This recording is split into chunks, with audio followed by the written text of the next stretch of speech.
Go ahead. Paula, thank you very much, and thank you to Herschel and the other leaders of the PMI Risk Community of Practice for inviting me to be part of this webinar. I hope you can hear me clearly. I'll carry on at this level, and if anybody has a problem, I guess Paula will probably tell me, and I'll just look in the chat box. So good day to everybody. I'm in the UK. It's springtime, the sun is shining, and it's the end of a busy day. But I'm very excited about speaking to you on this topic of risk energetics. I guess I'm full of energy, and that's as it should be. Risk management is one of the most important things we can do, and often it's not done very well. So what I'd like to do is suggest to you some ways that we can make our risk management more effective. What tends to happen is that people say, well, I'm too busy. I would do risk management if I didn't have so many other things to do. If I wasn't so busy with my proper job, with my real project tasks, then I might have time to do risk management. Of course, if you're too busy to manage risk, then you're too busy, because managing risk is one of those key things that we really have to do. And if we don't, it's likely to lead to us being stressed, with problems occurring when we should have seen them and avoided them, or opportunities being missed when we could have seen them in advance and captured them. I usually say when I'm running projects that there are only two times that I feel stressed: day and night. And maybe you feel like that too. And sometimes we need to just do something about that proactively. So I've developed this approach called risk energetics, which is about trying to find a way of injecting energy into our risk management process, both at the project level and then also at the portfolio level and right across the business. And these are the topics we're going to be covering in our webinar in the next 45 minutes or so, and I'll leave some time at the end for questions. So what I want to do is start with a very simple look, a simplified look at how energy operates in the natural world, and then apply that to the risk management process, and recognize that there are factors which reduce our energy. We call those energy sappers. They sap the energy out of our risk management process. And there are also factors that we can use to promote our energy in our risk management process. And what we need to do is find strategies for removing or reducing the energy sappers and enhancing the energy promoters. And the goal overall is to build a level of energy into the risk management process that will continue, which is sustainable. And then to make sure that it is continually renewed as we manage our various projects across the portfolio and across the business. So that's where we're going to go, and hopefully you'll find this interesting, and I'm looking forward to your questions at the end as well. So here we go. Let's start with looking at natural energy processes. Anybody who's done any physics at school or engineering maybe will recognize this curve, that if you have a pulse of energy which you enter into a system, then it just naturally over time will decay. So we have a pulse which rises, reaches a peak, and then just gradually drops away. And if we have energy sapping factors, then the energy levels can be damped to the point where they don't sustain and maybe even drop into negative energy. And we'll see in this kind of oscillating curve where we have a number of three different energy sapping factors that come into this natural energy pulse and result in it being less sustained. Now, in terms of risk management, this is a typical risk management process that you should recognize from the PMBOK Guide, Chapter 11. It's not exactly the same, but it's based on that, which has a number of stages which I'm sure you'll be familiar with. So we start with a setup phase. We call it plan risk management in the PMBOK, where we initiate the process, we define the thresholds, we define the responsibilities for risk, and so on.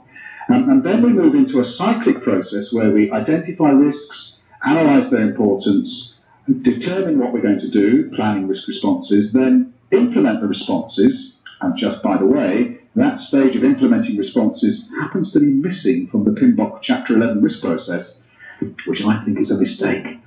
I told PMI, and I'm hoping that one day we'll put it back in. So anyway, we plan the risk responses, implement them, and then once we've implemented responses, we review to see if the responses worked, we update to make sure that we've got any new risks on board, and then we go round again. So, as I say, I'm sure you're familiar with that. What would happen if we overlaid this risk management process onto the natural energy curve? Well, it might look something like this. Here's the decay curve that would naturally occur with any kind of closed system that receives a pulse of energy. And we could add over that the different stages of the risk management process. So we start by initiating the process, which we call plan risk management in the PMBOK guide, and where we produce the risk management plan. As people start to get involved in risk management on their projects, there's a rise of energy. They feel quite interested and excited that we're going to have an opportunity to talk about the uncertainties that matter. And so there's a rise of energy amongst the project team as we launch the risk management process. Then we come to perhaps a workshop or some other means of identifying risk, and people are quite engaged with that. Here we have the opportunity to get things off our chest, to talk about the major threats that could affect our part of the project or the overall project, as well as good opportunities that we've spotted which could be really helpful. And people love to share those things. But things then start to go a little bit downhill when we start to talk about analysing the risks we've identified. Well, I suppose we could talk about how likely it is to occur, the probability, and we could talk about scaling the impact against the objectives with low, medium and high cost, time and quality objectives. Oh dear, this is a bit like hard work. And then the next step, we ask people to plan their responses, and the energy has fallen away even further. Haven't we finished yet? Do we really have to do this? I've given all my energy into identifying and analysing the risks. Let's just quickly think of a few things that might be helpful, write them into the risk register and move on. And finally, when we come to that all-important implementation stage, or reviewing the risks after that, well, people are really fed up. They have no more time for risk management. All the energy has dropped out, and they're back to doing their normal tasks, running the project and doing the other things that they have to do. So I think we can explain a lot of what we see in risk management in our projects by overlaying the process onto this natural decay curve.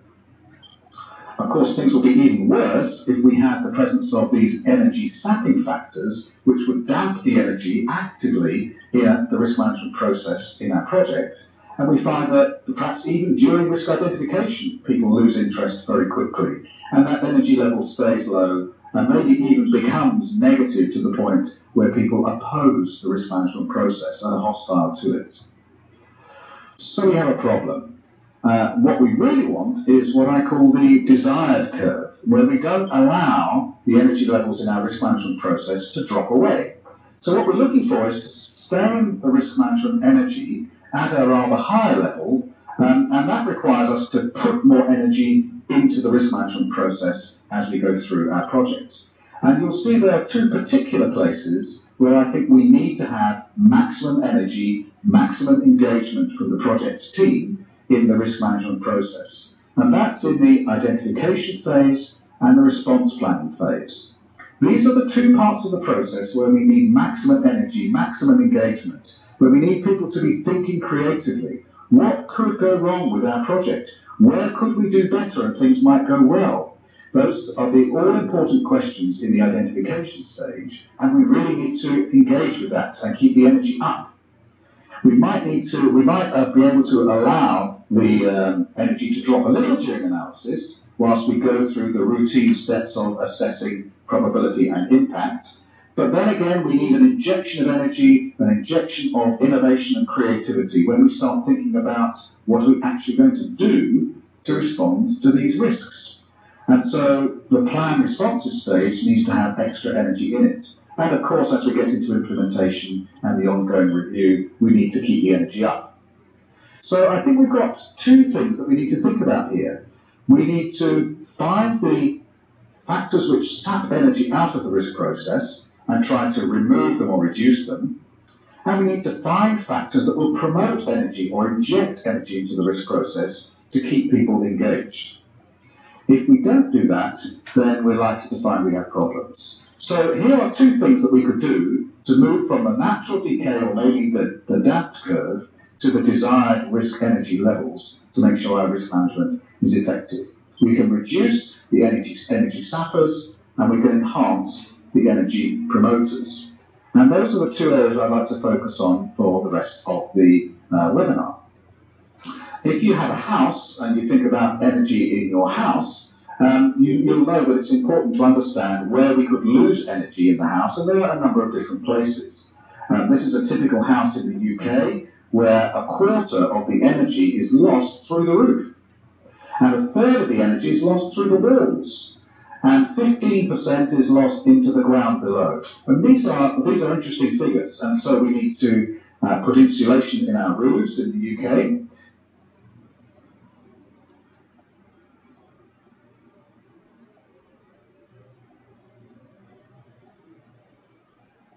What were the energy sapping factors in our projects?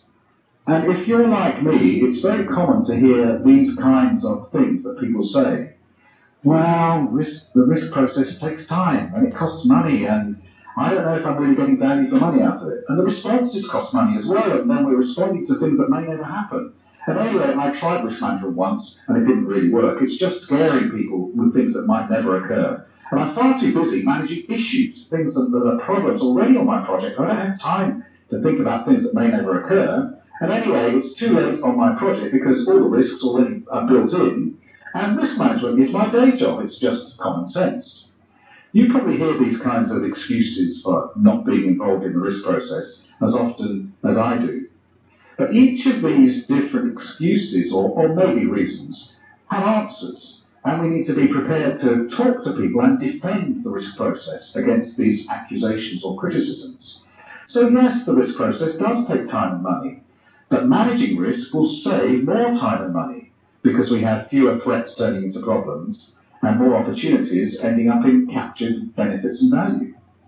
Yes, responses cost money, but we're spending money to save money, or we're spending money to gain more money. If people who say risk management doesn't work, we can show that it does work by doing it properly and then demonstrating the value and showing from our previously completed projects that risk management really does help. Often people who say risk management is just scaring people, what they're thinking about is things that never really happened because they weren't really risks. So what we need to do, of course, is find the real risks. And, of course, include the upside opportunities, those positive risks that won't scare people, but will excite people. If you're too busy managing issues, where did the issues come from? Issues are risks that happened. So if we manage our risks effectively, we'll have fewer issues. If you think that all the risks are built into your project, well, if you just ignore them, it doesn't make them go away. They may be built in, but you need to assess them and decide how to respond. And people who say that risk management is just common sense, well, common sense isn't all that common, is it? And we do need to have a structured approach to managing risk to make sure that we do it well. So if you think about these energy sapping factors, they tend to come under three basic headings. There are three common themes. People are not that interested in risk management because they think it's a waste of time and it won't really help them. People are distracted from risk management by their day job, by the management of the project or the management of problems and issues. And people who think risk management doesn't work tend to become disillusioned with it and think it's not worth bothering with because it isn't going to add value. We can address each of those themes in a proactive way. We can say that if we explain what risk management is trying to do and infuse people with the value and the benefits of risk management, then they'll become more interested in seeing if it will work for them. If people are distracted from risk management because of their other things, then we need to focus the risk management process, focus their thinking on the risks, and have a concentrated time when we're not going to be distracted, we are going to look at the uncertainties that matter. And if people are disillusioned by thinking that they tried risk management but it didn't really work, well, we need to demonstrate value from our completed projects where risk management was successfully done. So reducing energy sapping factors is reasonably straightforward, I think. They're common problems, we can implement common solutions. If we don't, then we're likely to have a team that feels a bit like this. When it comes to risk management, I just can't be bothered. And of course, we really don't want that, do we? Now, what about the other thing? Not just reducing those things that take energy out of the risk process. Let's focus in a bit more detail on the things that we can actively do to inject energy into our risk management approach. And I'd like to look at this under two headings. You could, of course, just drink more coffee, and then, as it says on the t-shirt, do stupid things faster. We really want a more structured, a more considered view than that, don't we? So what can we do? First of all, we've got things that we can do within the control of the project. I'd like to suggest 3 of these things. And then I'll talk about things that are outside the project, and again, another 3 things that will inject energy into the risk process.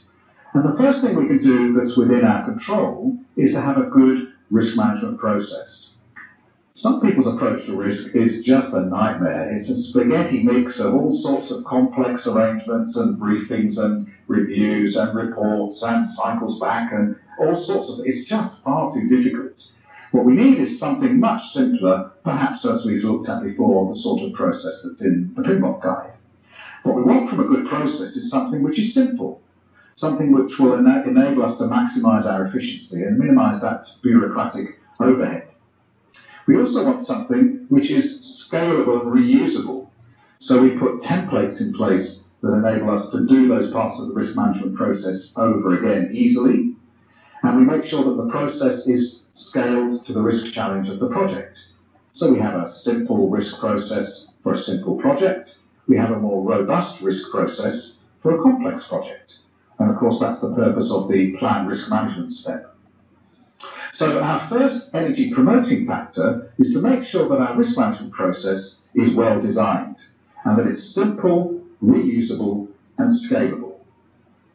What else can we do within the control of the project? We could also use process breaks within our process design.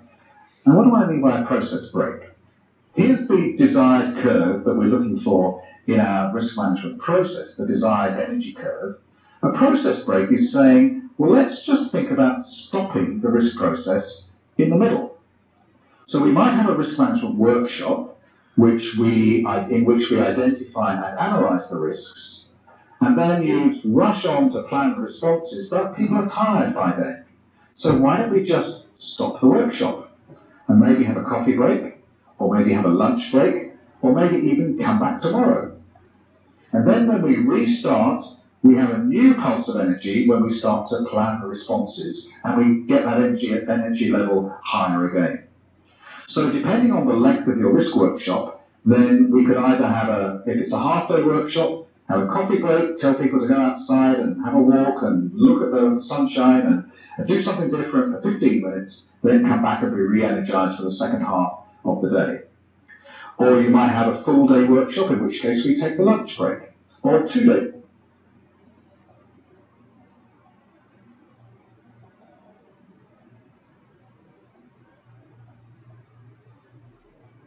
We tend to be rather process-driven. So let me suggest something else that maybe we don't think about, which is more people-focused. I'd like to suggest that one of the things that adds energy to the risk management process is a good facilitator.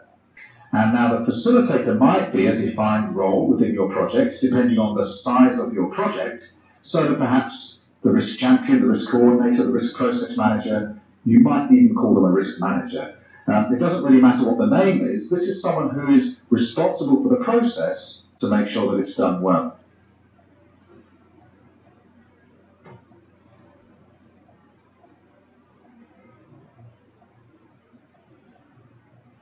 And they need to have the responsibility and the authority within the project to make things happen.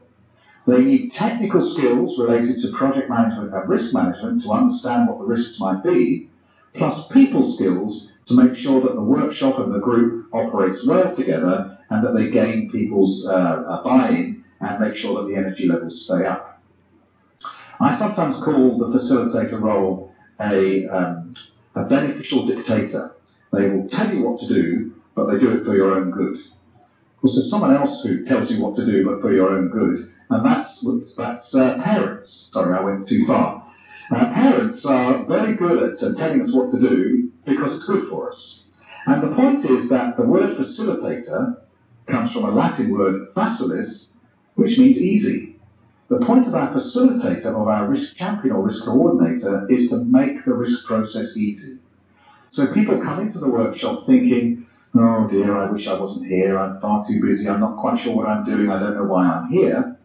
And they leave the risk workshop thinking, Well, that was quite straightforward. I'm glad I went. I got some really useful information about my project, about the threats and opportunities. I'm glad I came. And that is the role of the facilitator, to make it easy for people to do what they need to do. There's a third thing to think about in terms of adding energy or enhancing energy within the project, and that is to make sure that it's properly resourced. Now, resources for projects include people, of course, and I've used this little abbreviation of SQUEP, which some people use in some industries. It means suitably qualified and experienced personnel. So for the risk process, we need to have people who know what they're talking about, people who will understand what the risks are, people who understand how they could affect the project, people who understand what a risk is and what the risk process is for, and people who understand how to run that process effectively. There are other resources, of course. There's time. We need to make time within the project to look at the risks, to understand them and develop responses and implement those things. And of course, we also need money. The risk process is not free, and risk responses are not free. So the project needs to have a line in its budget for running the risk management process, and it needs to have a budget line for implementing agreed risk processes. So just to clarify again, and I see that Jaeger's asked the question, what does SQUEP stand for? It stands for suitably qualified and experienced personnel. So perhaps someone will just, there we go, type it in. Thank you very much, Raj. Okay, so that's in terms of internal factors. The things that we can do include having a well-designed process, having a facilitator who's skilled, and having resources made available within the project. Now what about external factors? Things that can help us more widely beyond the project in the organisational environment that makes risk management easier and better. Well, one of these would be an infrastructure.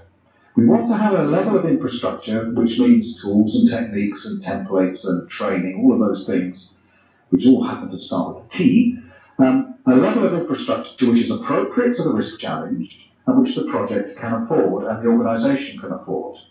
And what we want to have for each project is a level of infrastructure that matches how risky the project is, which means that infrastructure needs to be scalable. It's possible to have too much infrastructure, and it's possible to have too little infrastructure. We call this, what we want is the Goldilocks level, which is not too much, not too little, but just right. And if you don't know the story, the children's story of Goldilocks and the Three Bears, you need to Google it and have a read. I think it's quite a well-known story in a number of different cultures. If we look at the two pictures of the scaffolding, you can see that the picture on the left seems to have rather too much support, and there's so much support that they haven't got a place to build anything. On the other hand, the picture in the middle shows too little support, that actually we don't really have enough to enable us to do anything at all. And the infrastructure for our risk process, the tools, techniques, templates and training, can be so much that we have a massive bureaucratic overhead and it strangles and stifles the risk management process.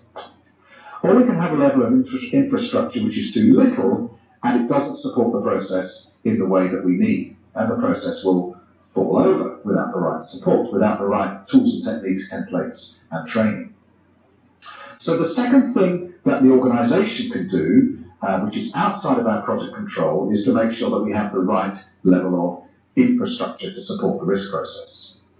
And one last thing, our second thing, which I think is important, is to have an organisational culture which is risk aware, which understands that risk is normal and risk is manageable and risk is involved in every project and every activity and we need to address it. Culture means the beliefs and values and knowledge that we share within a group.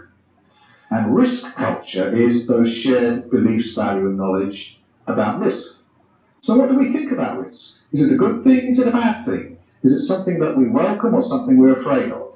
And how does the organisation lead in terms of setting those values and beliefs? Values and beliefs are very important because they lead to repeated behaviour. They influence what we do.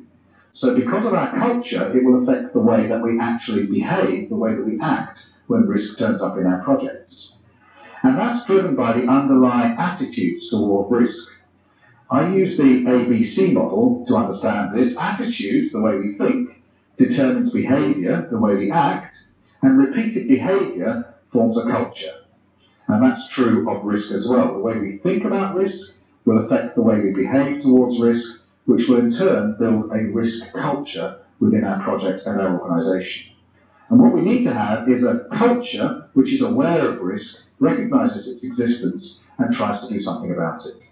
So that's the second thing that the wider organisation needs to set in place, and leadership and senior management has an important role for that.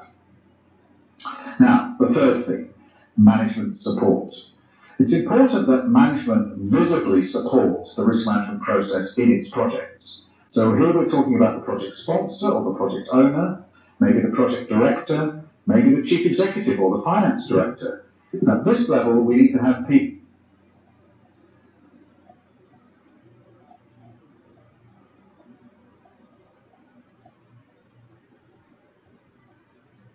organisation, a person called the corporate risk sponsor, or maybe a corporate risk champion. And this is a very important role for somebody who will champion risk management in the wider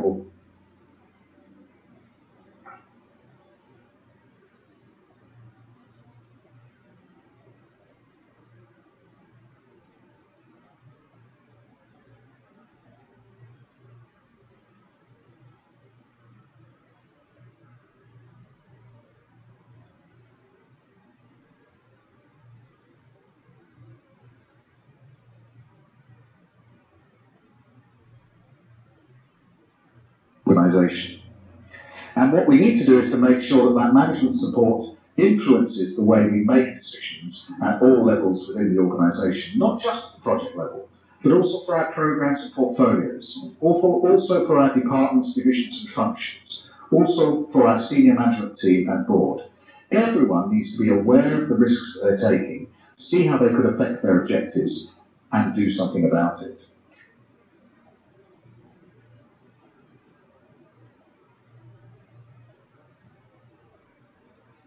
I don't know if you've ever met this character here. He's a famous film star. His name is Borat. It's actually a comedy film about a guy who really seems to think he's doing the right thing, but probably isn't. He's over-enthusiastic in the wrong direction. And we really don't want a Borat on our risk management processes. We really need somebody who has a positive influence on the way risk is managed within the project. So, what have we found? We've found 3 internal factors that promote energy and 3 external factors that promote energy. And my view is that if we take the energy sappers away, and if we promote the things that enhance energy within our projects, risk management will be more sustained, people will be more engaged, people will find it more effective, and actually more fun, more enjoyable as well. Well, let's move in the last 10 minutes or so of this webinar to think about these 2 words, sustainable and renewable. Because I think it's all very well for us to do it well once on our projects, but how do we keep it going? And how do we make sure it learns and grows and develops across our portfolio and across our organisation? Let's think first about sustainability. Often we'll find that at the beginning of a project, people can be quite engaged with the risk management process because it's a new project, there's lots of threats and opportunities, we want to make sure that we engage with those and deal with them as quickly as we can and as effectively as we can. And then we get on with the project and we're into the design phase and we're into the execution phase and the development phase and finally our testing and acceptance and handover, and we forget all about risk. We did that at the beginning of the project. What we need to do is to sustain the level of risk throughout the project life cycle, because risks can arise at any stage. Risk management is cyclic, it's iterative, it's repeated, and we find what we should have in the risk management process, as stated in the PMBOK guide and other risk standards, is an ongoing cycle of risk reviews and risk responses. And very often that energy just drops away as we get to monthly or quarterly risk reviews. People lose interest. We do need to maintain energy throughout the project life cycle and wider within the business, not just the first time through. What we don't want to have is what I call moonwalking. And by moonwalking, you know what Michael Jackson used to do when Moonwalking looks a little bit like this, and here's a guide if you want to know how to do it. Moonwalking is the appearance of moving forwards while actually going backwards. And a lot of our projects are like that. We seem to be making progress, but actually things are just unraveling and unwinding. More problems, we're using up all our contingency, and it looks like we're making progress through our reports and so on, but actually it's getting a lot worse. I would say moonwalking should be banned on all projects, and I hope you don't try doing it. It doesn't work. So we need to sustain our level of risk energy throughout the project life cycle. How are we going to do that? Well, here's the first cycle that we might have at the beginning of our project. The risk management process would identify, analyse, develop responses and implement them. And we've seen that we want this kind of sustained risk energy profile where energy is given to the identification and response planning stages. And we'll maintain a higher level of energy, not quite as high as those two, but a high level of energy for our analysis and response implementation stages. But what about the rest of the project? Perhaps our first risk update will include a risk review, and then we'll develop some new responses, and we'll have to implement those. And then we'll have another review and implement stage, and another as we go on through the project. Sustainable risk energy is about maintaining these levels throughout the reviews.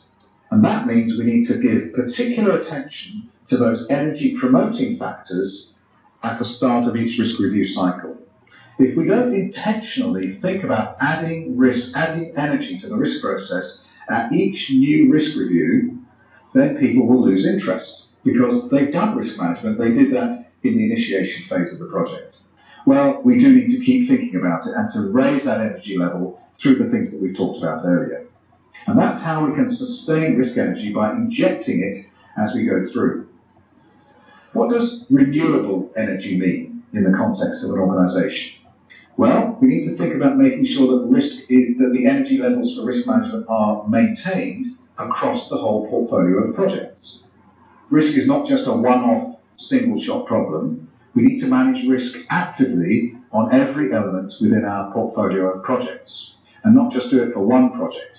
And what we should be seeing for the organisation is overall, as we become more mature in managing risk, the organisation should learn from its past, and we should see increasing commitments and buy-in for risk management, based on the fact that we've seen it work.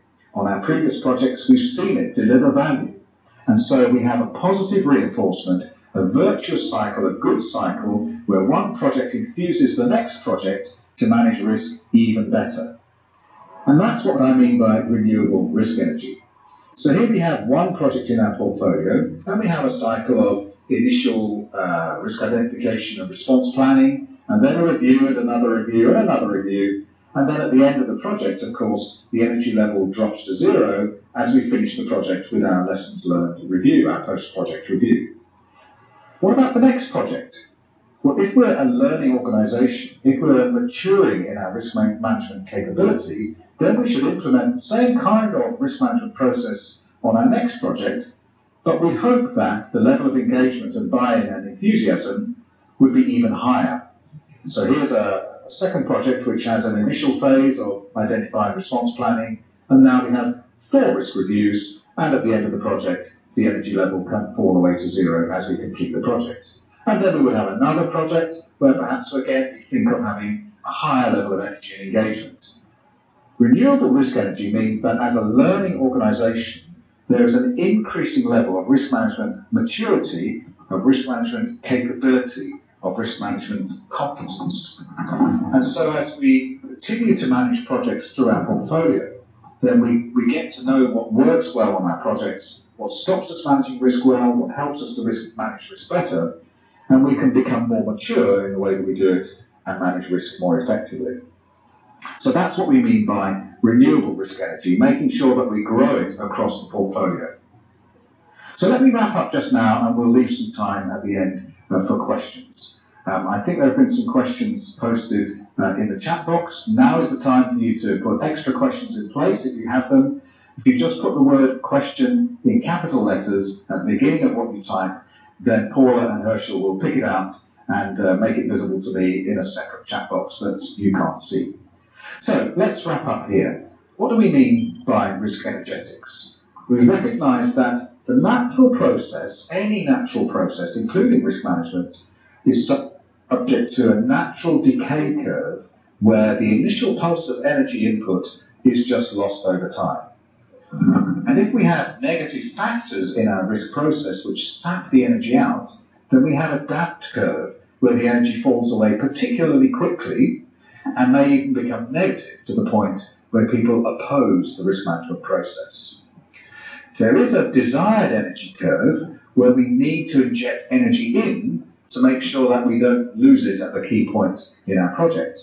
And that requires two things to be done. The first is to identify the energy sapping factors that take energy out of the risk management process and to reduce those and hopefully remove them. The three that we identified were people not being interested in risk management because they don't think it works, the people being distracted from risk management because they think it's a waste of time and they have too much other busy things to do, and people being disillusioned with risk management because they don't see it adding any value.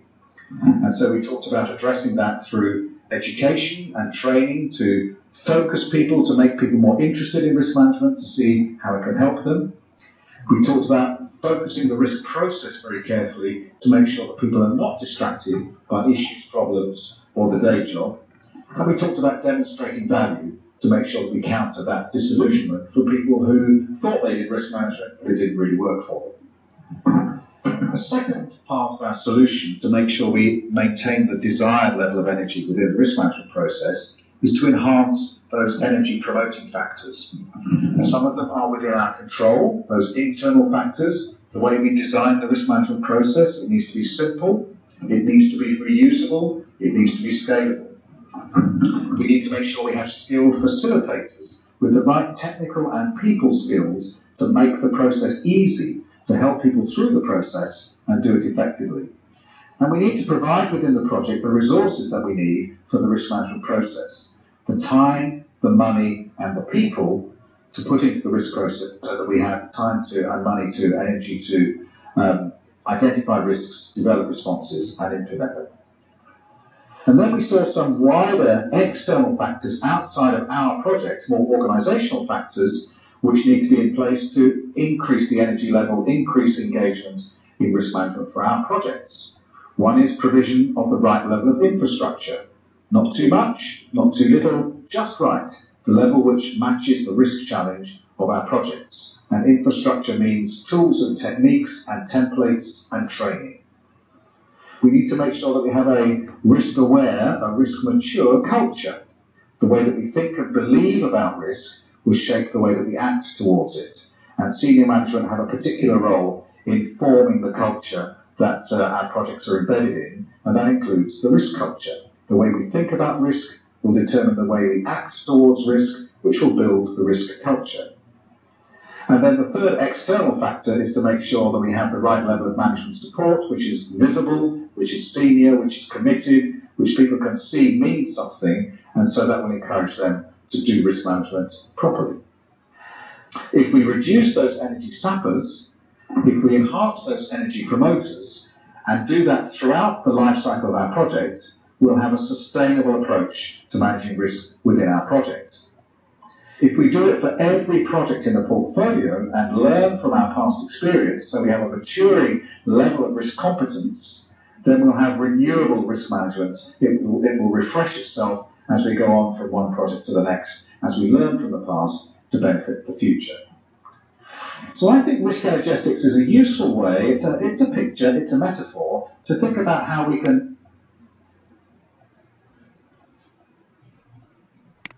intentionally address the risk management process, to recognise that people get bored and tired, and to do something about it.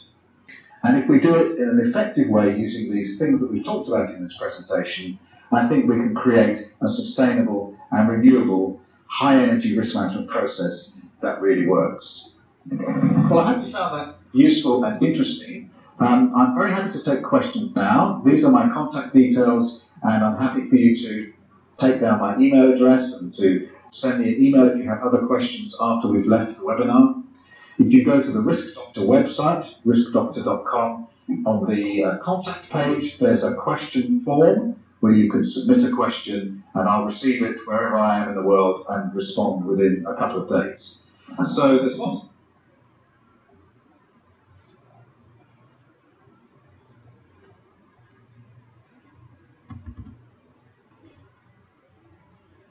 Over to you.